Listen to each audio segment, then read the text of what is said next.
Assalamualaikum warahmatullahi wabarakatuh. Selamat pagi semuanya. Baiklah, sebelum memulai pembelajaran hari ini, alangkah baiknya kita berdoa terlebih dahulu.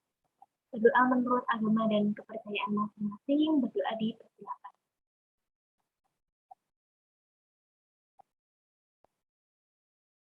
Berdoa selesai. Baik anak-anak, bertemu lagi sama saya di pembelajaran kelas Bahasa Indonesia. Sebelumnya, saya mau tanya nih, gimana kabar kalian semua? Saya harap kalian dalam keadaan yang sehat dan masih semangat ya untuk belajar. Alhamdulillah kita bisa bertemu lagi.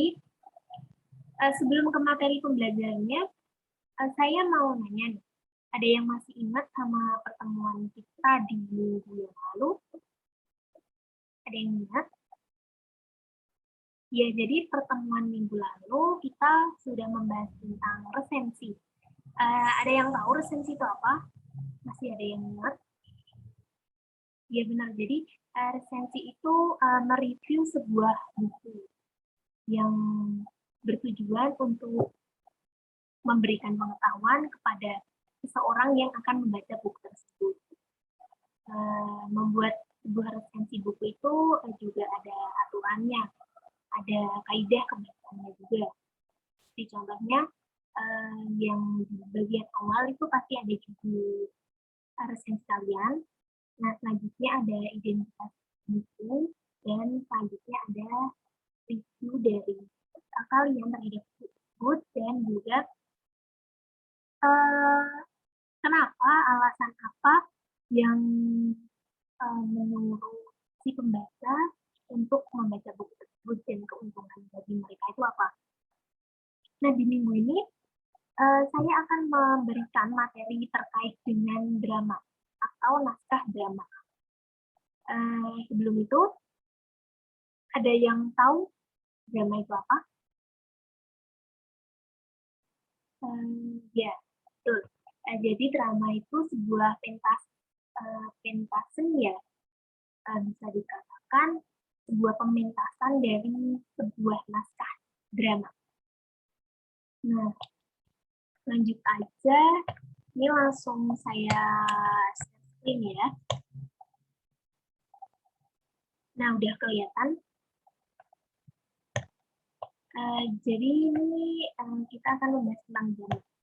Nah, materi-materi yang ada di dalam drama ini, yaitu yang pertama ada pengertian drama, ada struktur drama, ada bentuk-bentuk drama, ada unsur-unsur drama, bagian-bagian penting dalam drama, isi drama, dan kebahasaan drama. Kita akan membahas semua ini untuk memperluas pengetahuan kalian, karena di SMP kalian juga udah pernah dapat materi ini. Nah, lanjut aja. Nah, yang pertama ada pengertian drama. Di sini saya mengambil dua sumber, yaitu dari sebuah kosakata dari luar dan juga dari Kamus Besar Bahasa Indonesia atau KBBI. Yang pertama dari bahasa Yunani. Drama itu dari kata draumai, atau yang berarti berbuat, berlaku, bertindak, dan beraksi. Yang kedua ada dari Kamus Besar Bahasa Indonesia atau KBBI. Drama itu memiliki beberapa pengertian. Yang pertama, drama diartikan sebagai syair atau prosa yang menggambarkan kehidupan dan watak melalui tingkah laku atau acting atau dialog yang dipentaskan. Dan yang kedua, cerita atau kisah yang melibatkan konflik atau emosi yang khusus disusun untuk pertunjukan teater.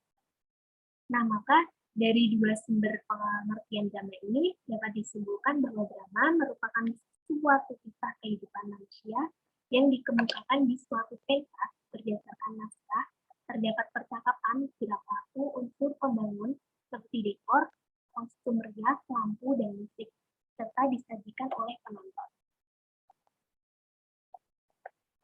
Nah, selanjutnya ada struktur drama. Struktur drama itu dibagi jadi 3 bagian. Yang bisa terlihat, ini ada prolog, ada dialog, dan juga ada epilog. Ada yang tahu Ya betul. Jadi prolog itu ada di bagian pembuka, dialog itu ada di pertengahan antara prolog dan juga epilog, sedangkan epilog merupakan kata penutup, bagian penutup. Nah, jadi prolog merupakan kata-kata pembuka, pengantar, ataupun latar belakang cerita yang biasanya disampaikan oleh dalang atau tokoh tertentu. Nah, udah ada apa ya? Ada kunci nih. Kata pembuka berarti ini bagian di awal, seperti contohnya pengenalan tokoh. Misalnya si A itu anak dari si B dan si A bertempat tinggal di sini dan lainnya. Nah, yang kedua ada dialog. Dialog itu merupakan bagian yang berada di antara prolog dan juga epilog. Dialog ini terbagi menjadi tiga bagian, yaitu ada orientasi atau perkenalan, komplikasi atau konflik, dan resolusi atau klimaks. Nah, ada yang tahu perbedaan dari orientasi, komplikasi, dan resolusi? Ya, jadi benar. Orientasi itu perkenalan. Hampir mirip sama prolog, tapi lebih fokus ke tokoh dan juga penokohannya. Dengan komplikasi itu bagian konflik. Jadi di bagian itu satu persatu masalah itu akan datang kepada tokohnya. Misal tokoh ini terkena musibah ini, lalu nanti ada masalah lagi datang ke dia dan sebagainya. Selanjutnya yang terakhir ada resolusi atau klimaks. Jadi klimaks itu bagian masalah tapi udah paling atas, udah puncak lah, masalah puncak. Ini biasanya si tokoh yang terkena masalah ini akan putus asa dan juga merasa dirinya salah atau apapun itu. Nah, selanjutnya ini ada epilog. Epilog itu kata penutup yang berisikan kesimpulan dan amanat tentang isi keseluruhan dialog. Bagian ini biasanya disampaikan oleh dalang atau tokoh tertentu. Nah, kata kuncinya itu kata penutup. Jadi, epilog biasanya ada di akhir suatu naskah drama atau drama. Nah, di bagian ini, si tokoh udah lepas tuh dari masalahnya. Nah, jadi nantinya di situ ada simpulan-simpulannya, juga amanat bagi si pembaca. Selanjutnya ada bentuk-bentuk drama. Secara umum, drama dibedakan menjadi 5 bentuk. Di sini kan udah terlihat ada 2 bentuk, yaitu bentuk sastra cakapannya berdasarkan kualitas cakapannya. Atau yang ketiga.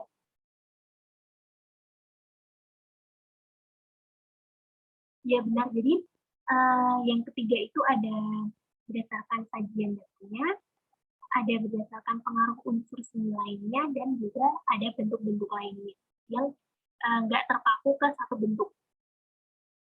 Nah, ini ada yang pertama ada berdasarkan bentuk sastra cakapannya. Bagi jadi 2 kan, ada puisi, ada prosa. Drama puisi itu drama yang sebagian besar cakapannya disusun dalam bentuk puisi atau menggunakan unsur-unsur puisi. Nah, ini biasanya jadinya nanti kayak musikalisasi puisi. Ini juga nggak asing sih bagi kalian. Nah, sedangkan drama prosa yaitu drama yang cakapannya disusun dalam bentuk prosa. Selanjutnya ada berdasarkan kuantitas cakapannya. Dibagi jadi 3. Ada pantomim, ada mini kata, ada dialog dan monolog. Drama pantomim yaitu drama tanpa kata-kata. Kalau kalian mau lihat drama pantomim ini, kalian bisa lihat contohnya di Charlie Chaplin. Itu kan nggak ada kata-kata, cuma gestur tubuh dan lainnya. Dan yang kedua ada mini kata. Mini kata yaitu drama yang menggunakan sedikit sekali kata-kata. Jadi lebih cenderung ke gestur tubuhnya. Kata-kata yang digunakan itu sedikit sekali. Nah, yang dialog monolog yaitu drama yang menggunakan banyak kata-kata. Ini kayak drama-drama pada umumnya ya, yang banyak menggunakan kata-kata. Nah, selanjutnya ini drama berdasarkan sajian datanya, sajian isinya. Dibedakan jadi 3, ada tragedi, ada komedi, dan ada tragikomedi. Ini sudah tidak asing bagi kalian. Tragedi atau drama duka yaitu drama yang menampilkan tokoh sedih atau muram yang terlibat dengan situasi gawat karena sesuatu yang tidak menguntungkan.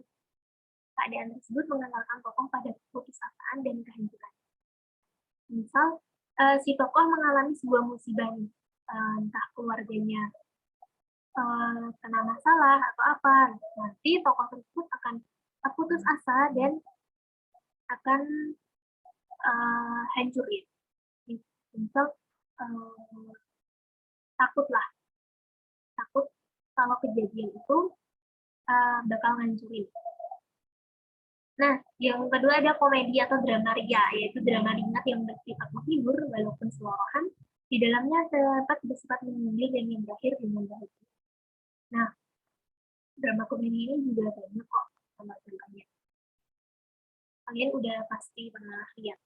Nah, yang terakhir ada tragikomedi atau drama duka ria. Tragikomedi ini memadukan antara drama tragedi dan drama komedi. Jadi drama yang sebenarnya menggunakan alur duka cita tapi berakhir dengan kebahagiaan. Nah, drama tragikomedi ini misalnya tokohnya itu awal-awal ada masalah banyak nih. Nah, nanti di akhir cerita dia udah nemuin solusi, dia dapat bahagia dan nggak sedih lagi. Itulah intinya drama tragikomedi. Nah, selanjutnya berdasarkan besarnya pengaruh unsur seni lainnya. Ada 3, ada drama opera, ada drama senda tari, dan ada drama tablo. Nah, untuk drama senda tari dan drama tablo dan drama opera ini kalian udah familiar. Nah, sedangkan untuk drama tablo mungkin kalian masih awam ya. Nah, drama opera yaitu drama yang menunjukkan seni suara atau musik. Ini seperti pagelaran. Itu cerita kisah-kisah wayang Ramayana. Biasanya itu masuk ke drama opera. Nah, untuk drama senda tari yaitu drama yang menunjukkan seni drama dan juga tari. Itu juga pagelaran wayang itu atau yang menggunakan tokoh manusia itu juga masuk ke senda tari. Nah, dengan yang tablo itu drama tanpa gerak atau dialog.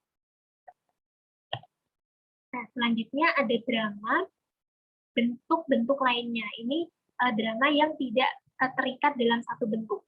Jadi yang pertama ada drama absurd, yaitu drama yang sengaja mengabaikan konvensi alur penokohan dan tematik. Jadi tokohnya itu nggak terpaku pada naskah drama tersebut. Jadi suka-suka dia aja gitu. Nah, yang kedua ada drama baca, itu naskah drama yang hanya cocok untuk dibaca, bukan dipentaskan. Yang ketiga ada drama bourgeois, yaitu drama yang bertema tentang kehidupan kaum bangsawan, muncul abad ke-18. Yang keempat ada drama domestik, yaitu drama yang menceritakan kehidupan rakyat biasa. Selanjutnya ada drama duka, yaitu drama yang khusus menggambarkan kejahatan atau keruntuhan tokoh utama. Ini bisa kayak drama tragedi tadi. Selanjutnya ada drama liturgi, yaitu drama yang pementasannya digabung dengan upacara kebaktian gereja di abad pertengahan. Selanjutnya ada drama satu babak, yaitu lakon yang terdiri dari satu babak dan berpusat pada satu tema dengan sejumlah titik pemeran, gaya latar serta pengaluran yang ringkas. Terakhir ada drama rakyat, yaitu drama yang timbul dan berkembang sesuai dengan festival rakyat yang ada, terutama di pedesaan. Nah, dari drama-drama ini atas penjelasan saya, apakah ada yang ditanyakan? Kalian udah merasa jelas? Baik, kalau kalian udah merasa jelas, lanjut nih ada ke unsur-unsur drama. Unsur-unsur drama itu dibagi menjadi 5 bagian. Ini yang pertama udah ada latar. Yang keempat bagian siapa yang bisa nyebutin? Ya betul. Jadi selain latar, pasti ada tema, ada penokohan, ada amanat dan pesan, dan yang terakhir ada alur. Nah, sekarang ke latar dulu nih. Latar adalah keterangan mengenai tempat, waktu, dan suasana di dalam naskah drama. Latar dibedakan menjadi 3. Ada latar tempat, ada latar waktu, ada latar suasana. Ini udah nggak asing bagi kalian, karena di SMP kalian udah dapat basic ini ya, basic unsur-unsur drama ini. Yang pertama kan ada drama latar tempat, yaitu penggambaran tempat kejadian di dalam naskah drama, seperti di rumah, medan perang, dan di meja. Jadi itu fokus ke tempat-tempat di mana peristiwa itu terjadi. Yang kedua ada latar waktu, yaitu penggambaran waktu kejadian di dalam naskah drama, seperti pagi hari di tanggal 17 Agustus 1945 kita melakukan upacara memperingati Hari Kemerdekaan. Nah, itu latar waktu. Nah, selanjutnya ada latar suasana atau budaya, yaitu penggambaran suasana ataupun budaya yang melatar belakangi kejadiannya adegan atau peristiwa dalam drama. Hanya kehidupan dalam budaya Jawa, Betawi, Melayu, Sunda, dan Batak. Itu biasanya lebih dominan ya di drama. Selanjutnya ada penokohan nih. Penokohan itu diklasifikasikan jadi 4. Tokoh-tokoh dalam drama itu diklasifikasikan jadi 4. Ada tokoh gagal, ada tokoh idaman, tokoh statis, dan tokoh yang berkembang. Ini kalian belum pernah dengar. Kalian pasti dengarnya kayak tokoh antagonis, tokoh protagonis, dan lain. Jadi ini jelasin ya.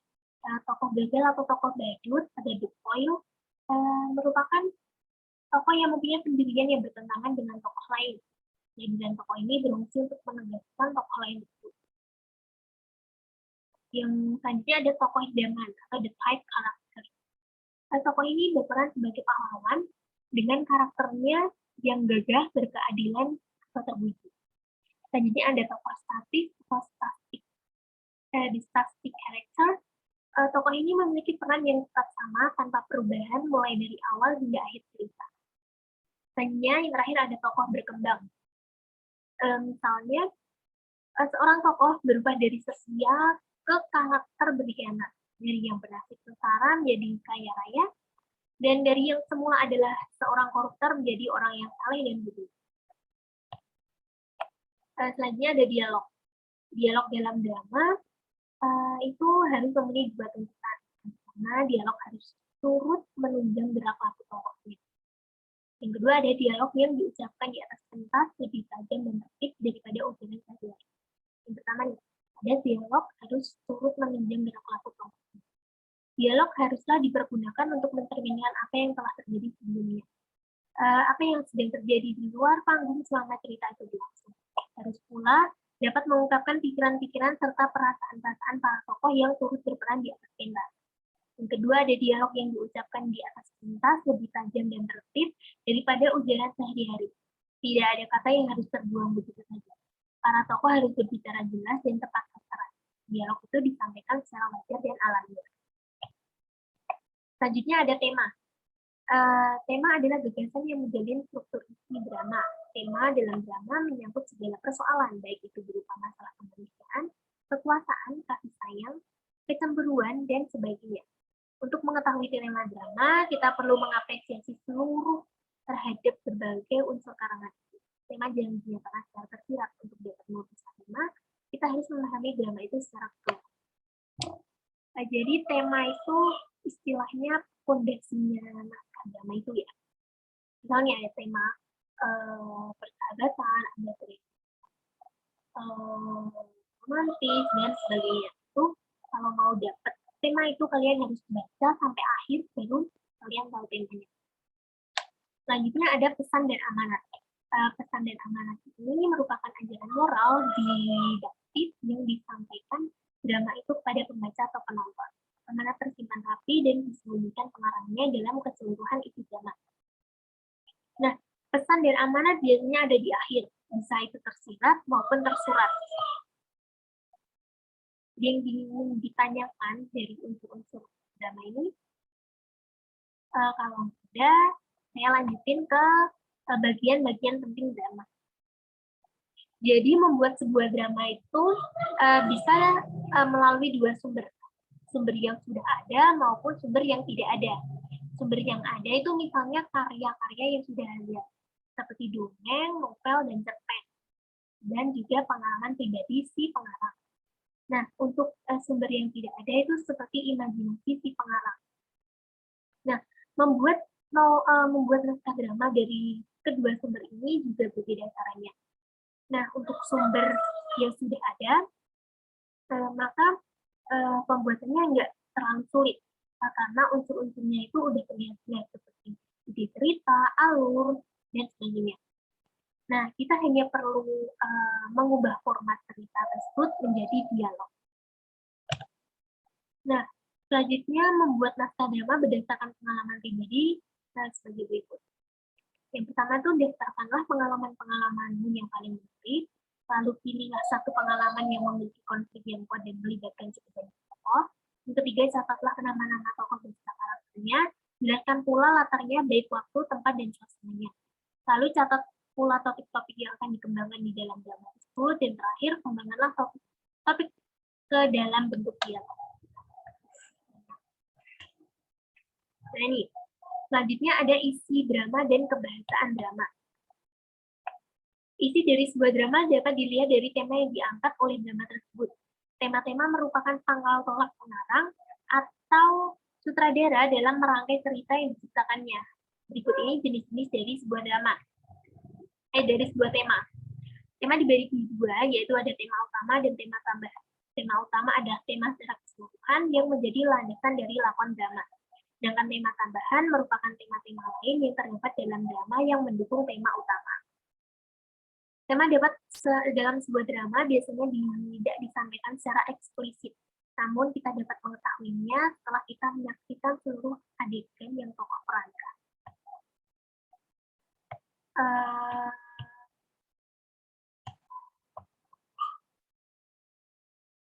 Selanjutnya, teks drama memiliki beberapa kebahasaan sebagai berikut. Yang pertama, drama banyak menggunakan kata-kata yang menyatakan urutan waktu, seperti kondisi dan kronologis. Contohnya sebelum, sekarang, setelah itu, mula-mula, dan kemudian. Selanjutnya, yang kedua, banyak menggunakan kata kerja yang menggambarkan suatu peristiwa yang terjadi seperti menyuruh, menobatkan, menyingkirkan, menghadap, beristirahat, dan lain-lain. Yang ketiga, banyak menggunakan kata kerja yang menyatakan sesuatu yang dipikirkan atau dirasakan oleh tokoh. Contohnya merasakan, menginginkan, mengharapkan, mendambakan, mengalami, dan sebagainya. Terakhir, menggunakan kata-kata sifat atau deskriptif lang untuk menggambarkan tokoh, tempat, atau suasana. Kata-kata yang dimaksud misalnya rapi, bersih, baik, gagah, kuat, dan lainnya.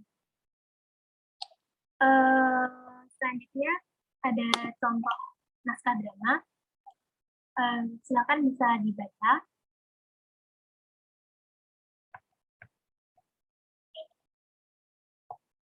Pulang sekolah. Setelah pulang sekolah berbunyi, Rian dan Igul memutuskan untuk pulang bersama. Cuaca yang terik dan panas menyebabkan mereka merasa kelaparan dan kehausan, sehingga memutuskan untuk pergi ke kafe level pedas. Itu. Rian, dari tadi aku merasa lapar dan kebetulan belum makan. Nah, di depan ada kafe, kita mampir ke sana dulu yuk. Rian, ayo, kebetulan aku juga lapar. Ibu dan Rian akhirnya masuk ke kafe tersebut. Setelahnya mereka memesan makanan kepada pelayan. Mau pesan apa, Mas? Lanjut. Ibu, saya mau pesan mie goreng level 1 saja, Mas. Selanjutnya, Rian, wah lama sekali kamu, Goka. Masa cuma mie goreng level 1 saja? Saya mau pesan mie goreng level 10, Mas. Cabenya banyakin ya. Ibu, yaudah saya ganti menu, Mas. Mie goreng level 10, cabenya banyakin, tapi jangan banyak. Kalau bisa nggak usah pakai cabai. Pelayan, ya Mas, minumnya mau apa? Rian dan Ibu serempak mengeluarkan air mineral. Pelayan, dasar 2 pelit. Rian, udah Mas, itu aja, nggak pakai lama ya Mas. Pesanan yang dipesan oleh Ibu dan Rian tak kunjung datang. Akhirnya 30 menit kemudian, pesanan mereka datang. Pelayan, iya Mas, makanannya silakan dinikmati, dan ini tagihannya.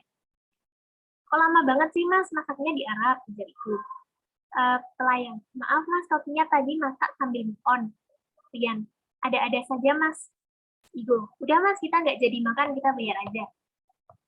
Nah, dari contoh drama ini, kalian bisa tentuin tema, tokoh, dan sebagainya. Jadi unsur-unsur yang telah saya jelaskan tadi.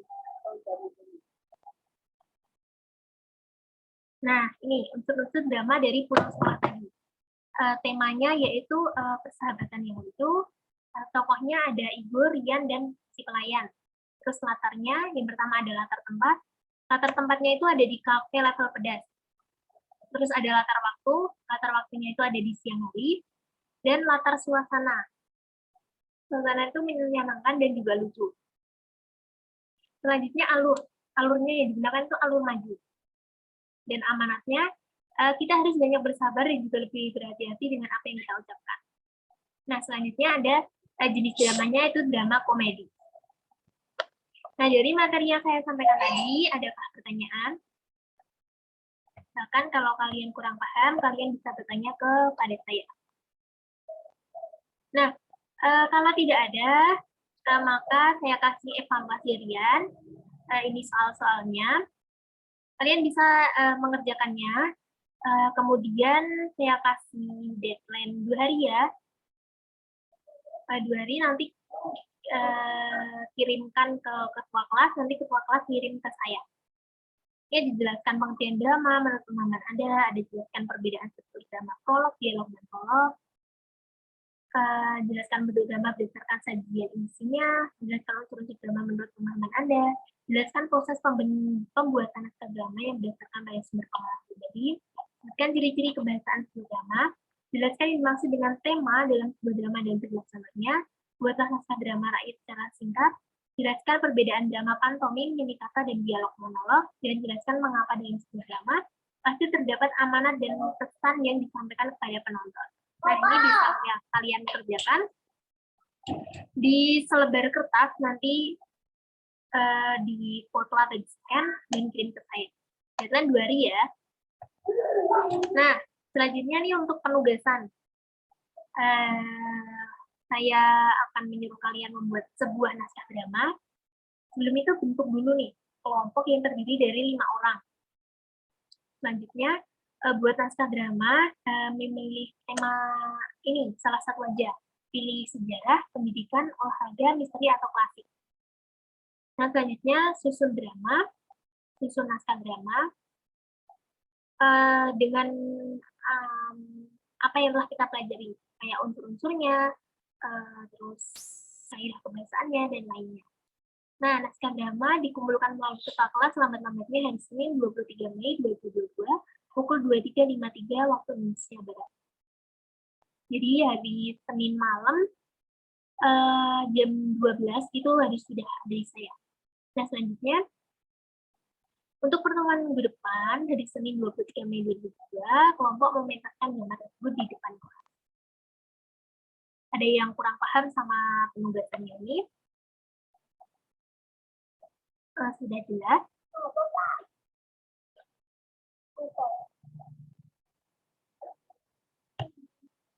Nah, kesimpulan materi drama hari ini.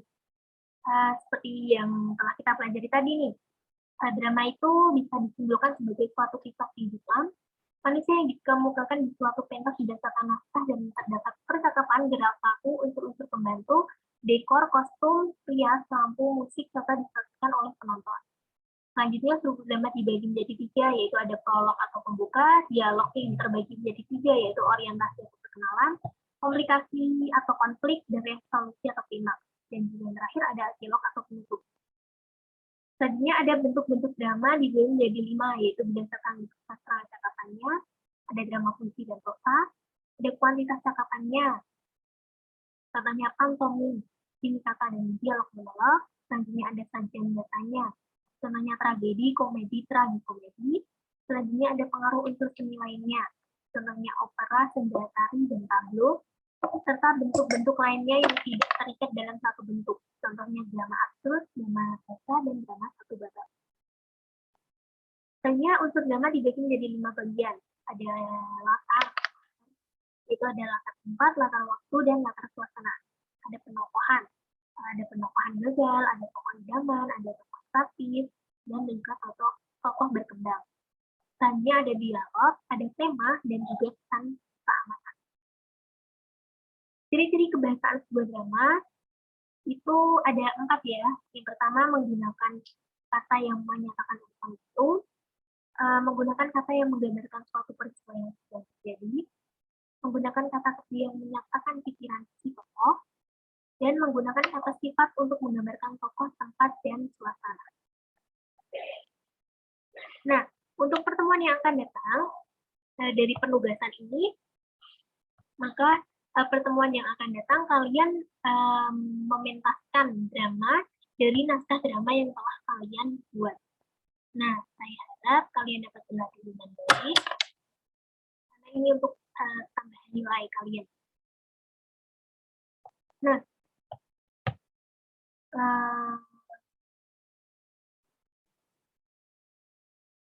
tetap semangat untuk belajar.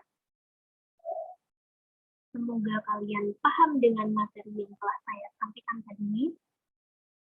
Jangan lupa ya, tetap belajar dan terus belajar agar pengetahuan kalian semakin bertambah. Oh, jangan lupa, kalian juga bisa kok cari ke sumber lain selain dari saya, bisa dari YouTube, dari buku, atau dari apapun itu yang bisa menambah pengetahuan. Nah, ini udah di penghujung waktu udah mau selesai. Kita bisa menutup perjumpaan kita kali ini dengan berdoa bersama. Menurut agama dan kepercayaan masing-masing, untuk menutup kelas kita hari ini, kita bisa berdoa terlebih dahulu. Berdoa dipersilakan. Berdoa selesai. Cukup sekian dari saya. Kurang lebihnya mohon maaf. Jika masih ada pertanyaan, kalian bisa bertanya kepada saya, bisa lewat grup kelas ataupun bertanya pribadi kepada saya.